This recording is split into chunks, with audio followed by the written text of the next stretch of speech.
Halo semuanya pendengar Suara Buku, apa kabar? Mohon maaf sebelumnya karena saya sudah jarang upload karena malas, itu aja. Simple.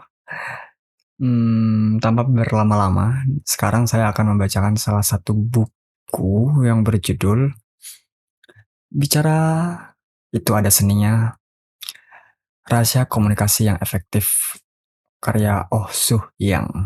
Nah, audiobook ini tidak akan diedit, mungkin ditambahin ya dikit-dikit lah nambah suaranya biar agak gede. Kalau misalkan ada kesalahan membaca, kedepannya mohon dimaafkan. Selamat mendengarkan. Prolog. Membuka peluang kesempatan dengan kebiasaan bicara. Jika di bidang musik ada orang yang buta nada, di dalam aktivitas bicara pun ada orang yang buta ucapan. Mereka adalah orang yang merusak suasana dengan ucapan yang tidak sesuai dengan tempatnya. Bahkan, kadangkala mereka hanya sekedar menghafal istilah yang sedang tren atau humor terbaru. Kalau mereka berhasil dalam sebuah percakapan, mungkin mereka akan berkata bahwa mereka telah berusaha, tetapi mereka hampir tidak pernah dibilang sebagai pembicara yang baik oleh audiens atau lawan bicaranya. Ibarat seseorang yang bernyanyi sumbang tidak akan pernah disebut penyanyi top saat ia meninggikan suara tenggorokannya. Lalu bagaimana cara berbicara yang baik? Apakah berbicara dengan artikulasi yang jelas atau berbicara tanpa mengambil tarikan nafas? Tidak. Sebuah ucapan yang bisa disebut baik adalah yang bisa menggetarkan hati. Ucapan seorang juara yang memiliki daya tarik tersendiri. Ucapan pemandu acara nasional Yu Jae-suk memiliki kemampuan menghidupkan suasana akhir pekan. Lain lagi dengan pembawa acara Kim Gura. Kekuatan kalimatnya yang terus terang adalah kejujuran. Sedangkan penyiar berita Son Hok-hee kerap melontarkan pertanyaan yang tajam dan dingin. Mereka bertiga mampu mengguncangkan hati pendengar hanya dengan sebuah ucapan. Bisa dibilang mereka adalah juara dalam berbicara.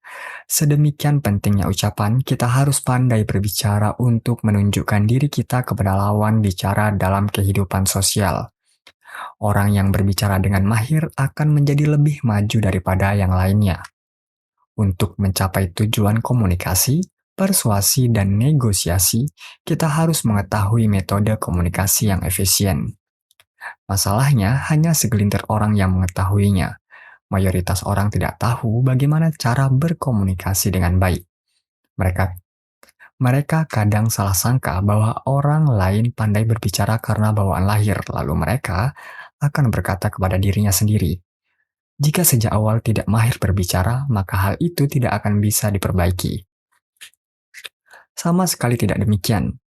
Anda dapat menonton film The King's Speech. Raja George VI naik tahta di kerajaan Inggris pada saat Perang Dunia II pecah. Namun, ia mengalami kesulitan dalam berbicara dan selalu gagap. Oleh karena itu, publik tidak menyambut pidatonya dengan gegap gempita.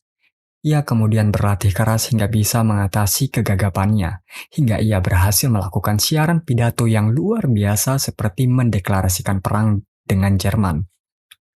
Pidatonya mampu menyentuh seluruh negeri dan berperan besar menyatukan rakyat Inggris. Saya pun demikian. Walaupun telah dikenal luas sebagai ahli seni berbicara, sejak lahir saya tidak memiliki kemampuan berbicara seperti sekarang. Justru, saya mulai percaya diri untuk berbicara sejak dipuji oleh guru bahasa SMA. Saat itu, saya disuruh mendiktekan sebuah bacaan. Semenjak itu, saya giat berlatih dan semakin lama mendapatkan hasil yang lebih baik daripada sebelumnya. Kemudian saya terpilih menjadi reporter dan berlanjut menapaki jalan sebagai pembawa acara, pengajar, pengisi suara, dan penyanyi. Kemampuan bicara saya semakin membaik dengan membawakan berbagai acara dan konser. Melalui banyak trial and error di hadapan banyak orang, kini saya boleh berbangga diri dengan kemampuan berbicara saya yang mumpuni. Seolah membuktikan hal ini, kelas bicara saya tidak hanya mendapat penilaian tinggi, tetapi juga mendatangkan kesempatan berbondong-bondong. Belakangan ini saya begitu disibukkan dengan tanggung jawab mengajar di kampus, lembaga pendidikan, lembaga penelitian, dan perusahaan. Menurut saya, siapapun bisa meningkatkan kemampuannya asalkan mau berusaha. Dengan keyakinan inilah saya menulis buku yang berisi kumpulan metode berbicara ini. Banyak buku di pasaran membahas tentang komunikasi dan cara berbicara di pasaran, tapi sebagian besar merupakan buku teknis, bahan pengajaran, atau terjemahan yang sulit dinikmati oleh awam. Buku ini dijabarkan agar dapat dimengerti oleh siapa saja. Terdapat banyak episode menarik dari orang-orang terkenal dan juga rahasia inti dari komunikasi. Jika Anda membaca Jika Anda membacanya dengan runut, saya yakin rasa percaya diri Anda untuk berbicara pun akan tumbuh dengan sendirinya. Buku ini bukanlah untuk kalangan khusus, melainkan untuk orang-orang biasa yang tumbuh sedikit demi sedikit, sebanyak buliran keringat usahanya. Buku ini ditulis untuk mereka yang berupaya untuk memperbaiki kemampuan bicaranya dan percaya bahwa kehidupannya dapat berubah dengan mengubah cara bicara. Saya mempersembahkan buku ini untuk semua orang yang saat ini pun sedang berjuang untuk masa depannya. Juni 2016. Oh, Suh Yang. Bentar ya. Bab 1. Perbedaan juara 1 dan juara 2 terletak pada ucapannya. Berbicaralah layaknya seorang pemimpin, maka mimpimu akan menjadi nyata. Dari mana datangnya kesan pertama? Ucapan yang membuat ilfil. Saya bingung, rasanya saya tidak kurang suatu apapun. Tapi selalu saja ditolak wanita saat kencan. Pekerjaan saya bagus, hubungan dengan teman pun tidak ada masalah. Namun mengapa saya tidak bisa memikat hati lawan jenis? Adalahkah seorang pegawai perusahaan IT berusia 30-an awal? Perusahaan tempatnya bekerja merupakan perusahaan terkemuka dan terbaik di bidangnya, namun ia gelisah. Ia bekerja di tempat yang berfokus pada penelitian dan pengembangan sehingga tidak punya banyak waktu untuk bergaul dengan lawan jenis. Ia ingin menikah dan belakangan sering mengikuti kencan buta, tetapi sering pula ia ditolak para wanita. Sambil mendengarkan ceritanya, saya terus mengamatinya. Tidak tampak ada masalah khusus pada karakternya. Pemilik sifat biasa yang dapat ditemukan dimanapun, namun kebanggaan terhadap dirinya sendiri sangat luar biasa. Dari segi akademis, pekerjaan, keluarga, dan kondisi fisik, ia merasa tidak kalah dari orang lain. Ia juga sering menyebut hal yang sebenarnya tidak perlu dijelaskan. Selang beberapa saat, saya bisa mengetahui apa masalahnya. Bagaimana Anda berbicara dengan wanita saat kencan? Biasa saja. Menurut saya, tidak. Karena itu, para wanita tidak tertarik kepada Anda. Bagi wanita, kesan saat pertama kali bertemu sangatlah penting. Penampilan yang rapi memberikan kesan yang bagus, begitu pula dengan gaya bicara. Suara yang bagus saja tidak cukup. Bagaimana berbicara agar memberi kesan yang baik kepada lawan bicara juga penting. Dari yang saya lihat, Anda lebih sering membanggakan diri sendiri dalam percakapan. Kalau saat ini kita sedang berkencan, saya pasti sudah merasa jengkel kepada Anda. Ia merupakan salah satu contoh orang yang merugi karena ucapan, meskipun sudah memiliki semuanya untuk memberikan kesan pertama yang baik. Suaranya jernih dan enak didengar, tapi isi ucapan yang terkandung di dalamnya yang bermasalah. Dengan hanya membicarakan diri sendiri dan tidak memikirkan lawan bicara, ia jadi dicap tidak berperasaan oleh lawan bicaranya. Terlepas dari seringnya saya bergaul dengan wanita, rasanya tidak ada yang tidak tahu bahwa wanita tidak menyukai pria yang suka membanggakan diri sendiri. Hal itu sudah menjadi rahasia umum.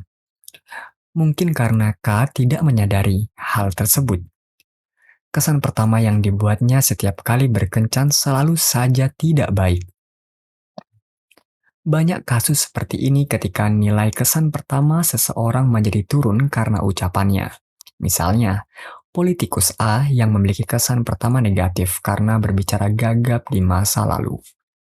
Dibanding politikus lainnya, ia sebenarnya lebih santun dan tenang. Namun karena cara bicaranya yang terbata-bata dan samar-samar, ia dinilai tidak tegas dan kurang cakap dalam membuat keputusan. Padahal, seorang pemimpin dinilai dari cara bicaranya dan hal tersebut merupakan kelemahan yang fatal. Publik tidak mungkin mengetahui orang seperti apa ia sebenarnya. Mereka hanya bisa menilai dari kesan yang dipancarkan saat berbicara. Apa yang diutarakannya saat di parlemen, kuliah umum, atau saat wawancara dengan jurnalis menjadi bahan penilaian yang penting. Jika ditilik dari pandangan bahwa ucapan menentukan kesan pertama, sangat disayangkan baginya yang beralih dari pengusaha menjadi politikus. Tidak ada kesempatan kedua dalam percakapan. Siapakah contoh orang yang memberi kesan positif bagi publik dengan ucapannya? Mungkin politikus N. Ia berhasil menunjukkan kepribadian dan keunggulannya kepada publik dengan kefasihan lidahnya. Ia mampu menciptakan brand dirinya melalui ucapan. Dengan gaya berpidato yang jenaka dan ceria, ia memberikan kesan yang hangat. Ia keluar dari citra politikus yang kaku dengan humor-humornya dan menjadi lebih dekat dengan rakyat. Gaya tersebut juga membuat pandangan politiknya yang kuat terasa lebih akrab. Lihatlah salah satu perkataannya. Sekarang ini bila menjelang waktu pemilu, banyak iklan yang bermunculan tiba-tiba. Semua mengaku bersih, namun dari pengalaman selama ini, setelah dipilih dan dimasukkan ke dalam kolam politik yang keruh, ikan-ikan itu mati dan atau mereka bermutasi agar bisa bertahan hidup. Selama 50 tahun kita terus-menerus makan samgyeopsal, babi panggang, dari satu alat pemanggang yang kini telah menghitam. Kini saatnya kita mengganti pemanggang itu. Bagi seorang politikus, senda gurau bisa menjadi faktor yang merugikan, namun ia merangkulnya dengan baik. Sehingga ia yang tadinya bukan siapa-siapa dalam sekejap berdiri tegak menjadi politikus idola. Jika berbicara soal ucapan yang menarik, kita tidak bisa melupakan penyiar Lee Gyung-hee. Gimana sih bacanya? Lee Gyung-hee. Dengan teknik narasi sponsnya, ia memberikan kesan seorang bibi yang hangat. Seorang penyiar umumnya harus bisa berbicara dengan lugas dan logis. Namun, perlu sesuatu yang lebih dari itu untuk bisa membedakan seorang penyiar dengan penyiar lainnya. Lee Gyung-hee memiliki pesona untuk membuat lawan bicaranya merasa nyaman. Ia hanya berbicara seperlunya dan lebih banyak mendengar penuturan lawan bicaranya. Ia seakan mampu mendekap seluruhnya, baik ucapan maupun emosi lawan bicaranya. Ia memberitahukan trik berbicaranya seperti berikut. Pertama, tatap mata lawan bicara. Bintang tamu akan mengungkapkan apapun yang ia sembunyikan bila merasa penyiar ini berusaha untuk mendengarkan dan memahami ceritaku. Jika sudah demikian, dialog dengan bintang tamu akan berjalan dengan lancar. Dari sini kita tahu bahwa bukan tanpa alasan Lee Gyung-hee disebut sebagai Oprah Winfrey-nya Korea Selatan. Menurut sebuah statistik, persentase sebuah perusahaan memilih pegawai baru karena kesan pertama mencapai 66%. Adapun waktu yang dibutuhkan untuk menentukan kesan pertama seseorang berturut-turut adalah 1 menit. 1 menit, 5 menit, begitu melihat 3 menit, dan 10 menit. Dapat diketahui bahwa ucapan singkat merupakan faktor yang sangat penting dalam menentukan kesan pertama. Dengan demikian, kesan pertama sangatlah penting dalam sebuah pertemuan. Tidak apa-apa kali ini tidak memberikan kesan yang baik. Pertemuan berikutnya kan bisa adalah anggapan yang salah. Sebab janji untuk bertemu berikutnya hanya bisa terjadi jika Anda telah memberi kesan yang baik sebelumnya dan telah membentuk sebuah hubungan. Oleh karena itu, persiapkan sebaik-baiknya untuk memberi kesan pertama yang positif. Paras, dandan, pakaian, dan gaya rambut yang baik memang tidak bisa diabaikan. Namun, tidakkah Anda melupakan ucapan yang sebenarnya begitu penting? Ucapan adalah sarana penting untuk menilai seseorang secara keseluruhan. Melalui ucapan, kita memperoleh kesan baik dari lawan bicara dan dapat menunjukkan sisi menarik diri kita kepada lawan bicara. Oke, sudah 15 menit ternyata. Terima kasih sudah mendengarkan audiobook Suara Buku. Semoga audiobook ini berlanjut. Jika ada komentar, silakan. Di Spotify sekarang sudah ada fitur komentar. Dimanfaatkan. Terima kasih telah mendengarkan. Sampai jumpa di episode berikutnya.